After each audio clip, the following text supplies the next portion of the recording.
I didn't simplify my life with some genius new system, a color coded chart, or a perfectly timed routine. I simplified it by quitting. Quitting things that every mom is told will make life easier, but were actually making mine harder. Things I thought were just part of motherhood until I realized peace wasn't on the other side of doing more. It was hidden in the courage to do less with purpose. Hey friends, I'm Wendy, a homeschooling mom of 5, soon to be 6, and the creator of Plan, Prep, Pray, and someone who knows exactly what it feels like to be overwhelmed by everything motherhood demands. I used to believe the only way to simplify life with kids was to organize better, plan harder, or hustle more. But when I was drowning in decisions, distractions, and a house full of needs, I didn't need a new routine. I needed to let go. So in this video, I'm sharing the 10 surprising things I quit that actually made mom life simpler, smoother, and more peaceful. And trust me, they're probably not what you think. And if you're ready to go deeper, not just hear what I quit, but start making tiny changes that bring peace into your actual day, I made something just for you. It's a free workshop called 5 Tiny Habits for a Peaceful Home, even when life feels loud. You can grab it anytime. Links in the description. I used to think multitasking was the only way to survive motherhood. Checking a text during read alouds, planning dinner while correcting math, I was everywhere and nowhere at the same time.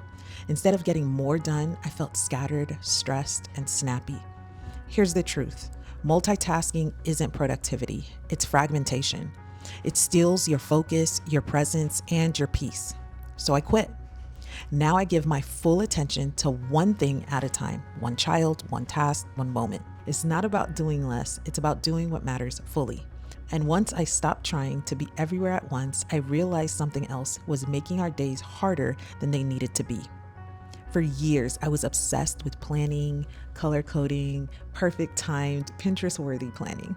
But the more I planned, the more frustrated I felt when real life didn't follow my checklist.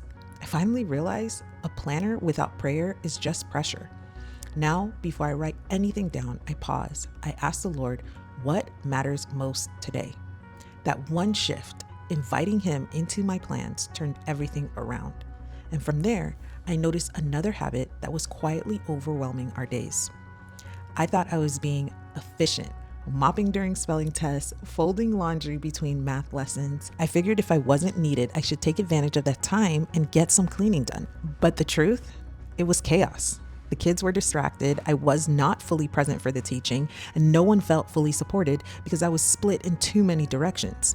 Now, we homeschool first, then we clean. Not perfectly, not rigidly, but intentionally. One thing at a time. That one shift brought more peace, more patience, and a whole lot fewer tears.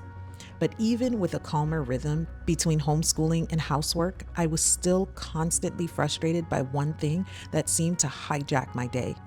I used to see interruptions as the enemy. The spilled milk during read aloud, the toddler meltdown mid-lesson, the sibling arguments right as I hit a rhythm. It all felt like a constant fight to get back on track. But slowly, the Lord began to shift my perspective. What if the interruptions aren't obstacles, but opportunities? Opportunities to shepherd a heart, to extend grace, to model peace in the chaos. Now, instead of resenting interruptions, I try to receive them as divine invitation. Not perfectly, but prayerfully. Instead of sighing in frustration, I ask, Lord, what are you doing here right now? And I respond to the moment, not just the plan. And when I stopped letting interruptions derail my peace, I realized I had one more idol I needed to lay down. I used to measure my success by how much I got done. Checked off lessons, a clean room, folded laundry, home-cooked meals. But the truth? Productivity became an idol, one that never stopped demanding more. And on the days when little got done, I felt like a failure. But God isn't asking for performance. He's asking for faithfulness, obedience, stewardship, presence. Now, I don't chase productivity. I ask, was I faithful with what He gave me today? And that answer brings peace even when the to-do list is still full. And as I started to treat interruptions as part of the plan, not a threat to it, I saw something else I needed to surrender. But before we move on to that, if you're nodding along and thinking this is exactly what I needed to hear, then I want to invite you to take the next small step. I created the free workshop, 5 Tiny Habits for a Peaceful Home, to help you begin right where you are with simple shifts that actually fit your life. It's gospel-centered, practical, and made just for moms like us. The link is waiting below whenever you're ready. I used to believe the perfect homeschool day started with a perfect plan. I'd spend hours crafting schedules, matching standards, and laying out the subjects. And still, real life would blow it all up by 10 a.m. A toddler meltdown, a surprise grocery run, a child just needing more time on a concept. Eventually, I realized my job isn't to follow the perfect plan. It's to follow the child and trust the Lord to lead us both. Now, I still plan, but I hold it with open hands because faithfulness in homeschooling doesn't always look like checking every box. It looks like walking in step with grace. And letting go of perfect plans gave me permission to release something else too. The constant pressure that had become a norm. For the longest time, I thought being a good mom meant carrying it all. Cooking every meal, teaching every subject, filling every emotional gap. But slowly, I started breaking down. God didn't create me to mother alone. He created me to live in community. So I started asking for help. I gave my kids real responsibilities. I leaned into my husband's strengths. I quit doing it all myself. I stopped seeing delegation as weakness and started seeing it as discipleship. I still carry a lot, but now I carry it with others. And once I stopped doing it all myself, I began noticing all the noise I was letting into my day without even realizing it. My phone used to run my day. A ding meant I had to check it. A notification meant I had to respond. I told myself I was just being productive, but I was actually being distracted. Every ping pulled me out of the present, from my child's story, from the math lesson, from the still small voice of the Lord. So now I set boundaries. Do not disturb is my best friend. I check messages on my terms, not theirs. Quitting the ping helped me reclaim the peace I didn't know I was missing. And the more I quieted the noise, the more I noticed my own drive to keep doing, even when God was calling me to rest. There was a time I didn't feel like I could slow down, not because the to-do list was urgent, but because I felt like I had to prove something. I needed my house to look a certain way, my kids' behavior to reflect my worth, my homeschool to feel impressive.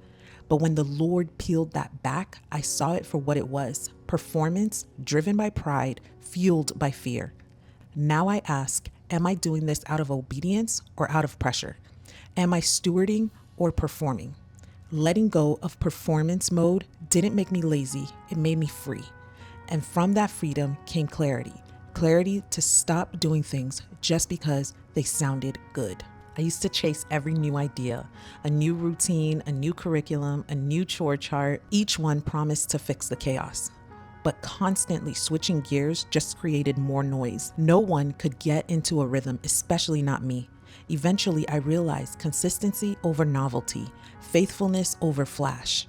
Now, I give ideas time to settle, time to bear fruit before jumping to the next thing. Because most of the time, you don't need something new. You just need to stay with what's working long enough to see the fruit. So much of simplifying wasn't about doing less. It was about quitting the things that were never mine to carry. Friend, if life with kids feels like one long to-do list you can never finish, I want to remind you, simplifying isn't about finding a perfect system. It's about quitting what's stealing your peace. The world says, do more, be more, fix it all now. But the gospel says, come to me and I will give you rest. These 10 quits, they weren't about giving up. They were about giving over my time, my energy, my motherhood to the one who called me. So if you're in a season of overwhelm, take heart. You don't need a complete overhaul. You just need a starting point. And if you're ready for your next steps, grab my free workshop, 5 Tiny Habits for a Peaceful Home, even when life feels loud. It's linked below, and I made it just for moms like you. Let's trade chaos for calm, one faithful habit at a time.